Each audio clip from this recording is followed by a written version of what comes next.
উনি কোথায় থেকে আসছে জানেন? কাতার থেকে আসছে। আমার ছেলেকে বললাম বাবা দেখো তো কে আসছে, ও বলল যে কাতার থেকে আসছে উনি। কি ভাই কেন আসছে কাতার থেকে আমার বাড়ি? আগে যাই দেখি। ভাই আসসালামু আলাইকুম।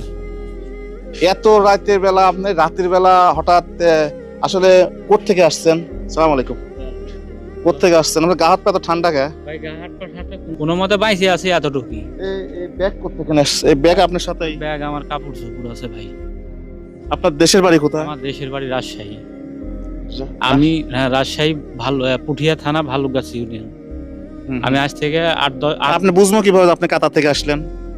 আমার পাসপোর্ট টিকিট আছে। এরে কবে কবে আসছেন কাতার থেকে? তারপরও গতকালকে রাত 9টা সকাল 9টার সময় আমি নামেছি। গতকালকে? গতকালকে নির্বাচন হ্যাঁ যে আমার কাতার কতদিন ছিলেন কাতারে? 4 মাস। কাতারে আমি পেট ভরে দুটো ভাত খাবো, ভাত খেতে পারিনি। 4 মাস হলে 1 টাকা করে রুটি, ওই রুটি কিনি, খালি রুটি পানির ভিজে ভিজে রুটি খাসি। হাড়ি পাতিলও নাই, কোনো কিছু কিনতে পারিনি। এই প্রবাসী, এই লোক প্রবাসী। আমি তো বিদেশ খাইতে 7 বছর আইছি, তাহলে কত যে একটা প্রবাসী 7 বছর বিদেশ খাইতে আসার পরেও আরেক দেশে যা কোন পরিস্থিতি শিকার হয়েছে জানে। আপন মানুষের থেকে ধার দেনে করে টেকা লিছি, ওরাই আমার মাথার বাড়ি দিবি যে টেকা দে, টেকা মার না দিলে তুই মরে যা। আমার মরে গেলে আমার মাটি দেওয়ার টাকা পর্যন্ত নাই, বাপেরও কিছু নাই। আমি আগে কুয়েতে ছিলাম 7 বছর, ওখানে খুব কষ্ট করছি। কষ্ট করে ধার দেনা করে মানুষের কাছে ঋণপাতি করে আমি কুয়েতে গেছি 7 বছর হয়েছে। নিজে থাকার বলে কিছু নাই। শ্বশুর একটু জায়গা দিছে বাড়ি করার জন্য, ওখানে বাড়ি করছি। আর কিছু নাই নিজের বলে। আমি যদি মারা যাই আমার যে মাটি দিবি সেই বলে জায়গা নাই। বাপ আছে, ওরাও অসহ্য গরিব।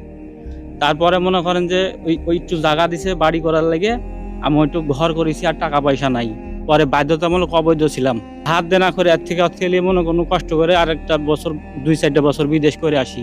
বাইরে একটা ছেলে আছে আল্লাহ দিছে, এর জন্য কিছু করবো। এলাকার লোকের কথা বলে 4.5 লাখ টাকা দিয়ে আমি কাতারে যাই। এই কাতারের পরিস্থিতি এত খারাপ, 4 মাস হলে যে আমি গেছি। কাতার কোন জায়গা? জায়গার নাম? কাতার আপনার ওই যেখানে আসলে দোহা জেদিদ, ওখানে ছিলাম 4 মাসের মধ্যে। 1 মাস কোনো মতে টুকটাক কাজ করেছি, 50 টাকা 45 টাকা করে ডেলি দিন, 17 ঘন্টা 18 ঘন্টা কাজ করে।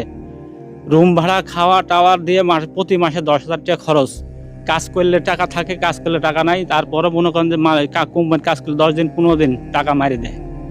এরকম সিন্ডিকেটে পড়ে যা বিজি কিচ্ছি। 4 মাস হলে আমার খাওয়া থাকা মাথার উপর চলে গেছে। প্রতি মাসে 15,000 টাকা কিস্তি আমি